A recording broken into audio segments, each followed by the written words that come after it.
All right, this has been like my 20th take, and I just gotta take a hit of my little vape pen to chill out for a second. Um, which is great because I am here to talk about weed and mental health.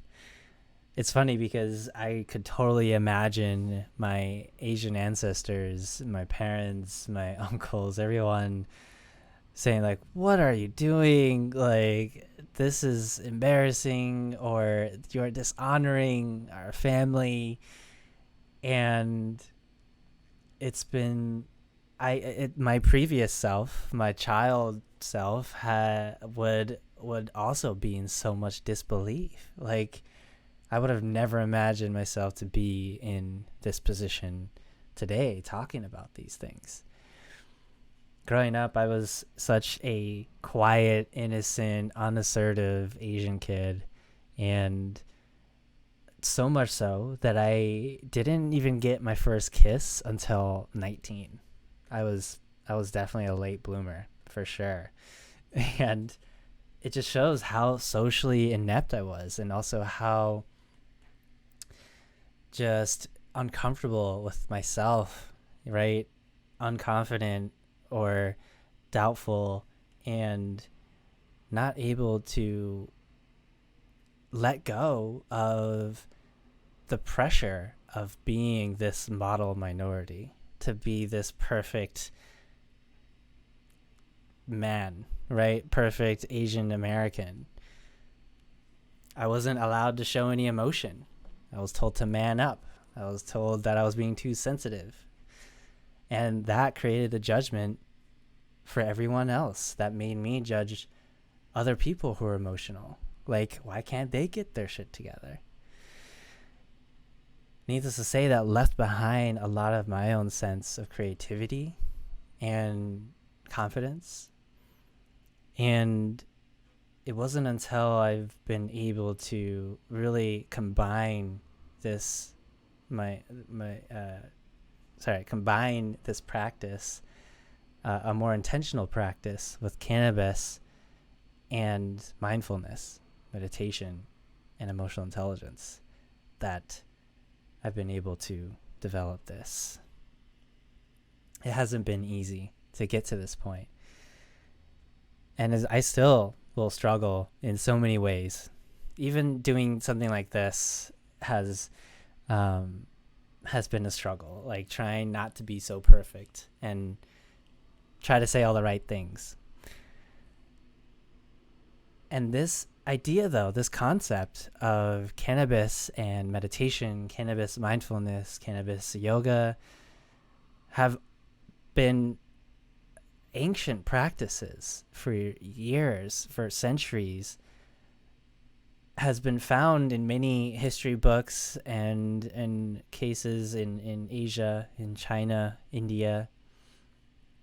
And only recently it's been illegal. It's been banned because of the war on drugs, because of greed, because of racism.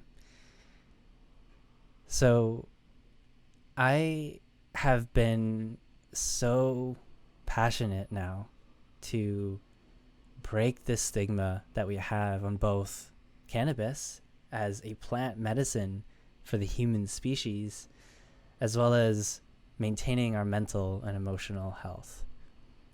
Because if you do consume cannabis, it can be easy to use harmfully. And that's where the stereotypes come in of the lazy stoner, right? The dumb pothead who doesn't do anything but smokes all day. And that is true for people who will use it to escape or numb their emotions or feelings that they are uncomfortable with. I was one of them. During my corporate career, I started to hit burnout, not feeling connected with my work, with the people around me, with where I was going. And I was using cannabis on and off at this point, but not to much benefit. I was getting more paranoid, more anxious, more stressed. And this is why it's so important to be conscious and intentional with our use. It's not to say we can't still be recreational. I still go and smoke and chill and not do anything as well. That's great, but that's also an intention. That was my intention, to take a break, to relax, to let myself calm down and disconnect from the busyness of this world, right? So being way more intentional now, combining my education and knowledge around emotional intelligence, around the coaching that I have been doing with my clients, the podcasts, the work, the books, the men's groups that I've been part of. It's been amazing to develop that skill and bring that into my meditations while elevated. And what that has been doing for me is develop an inner sense of love and confidence and trust within my intuition, within who I am, within my capability, within my confidence to figure it out along the way, to then also ask for help, feel uncomfortable, and embrace all of that.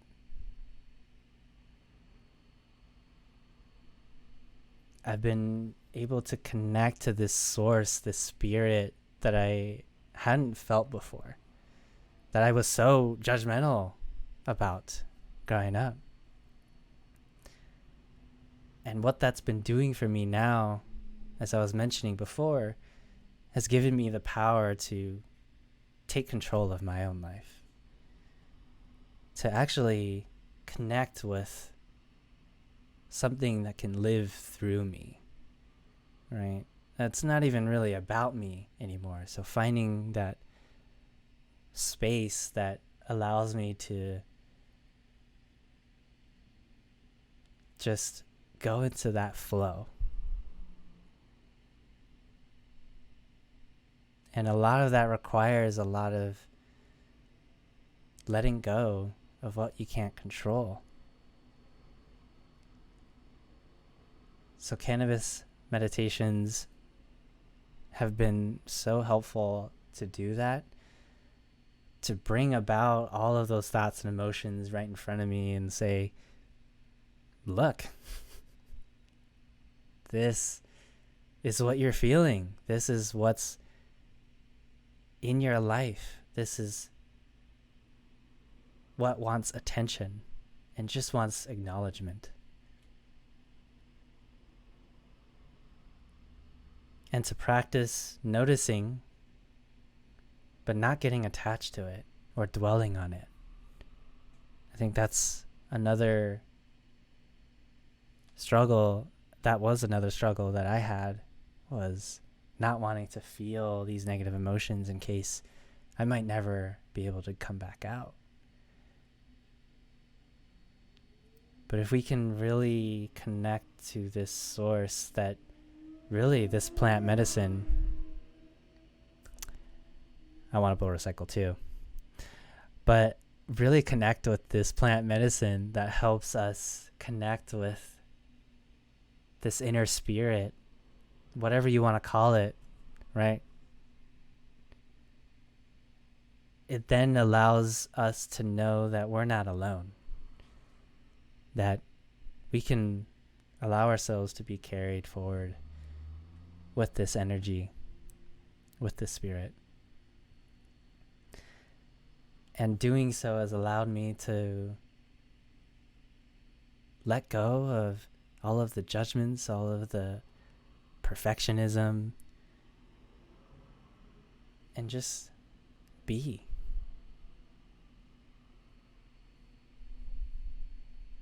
I want to leave with the quote by Howard Thurman, civil rights leader. Don't ask yourself what the world needs, ask yourself, what makes you come alive? Because what the world needs are people who have come alive. Thanks for watching.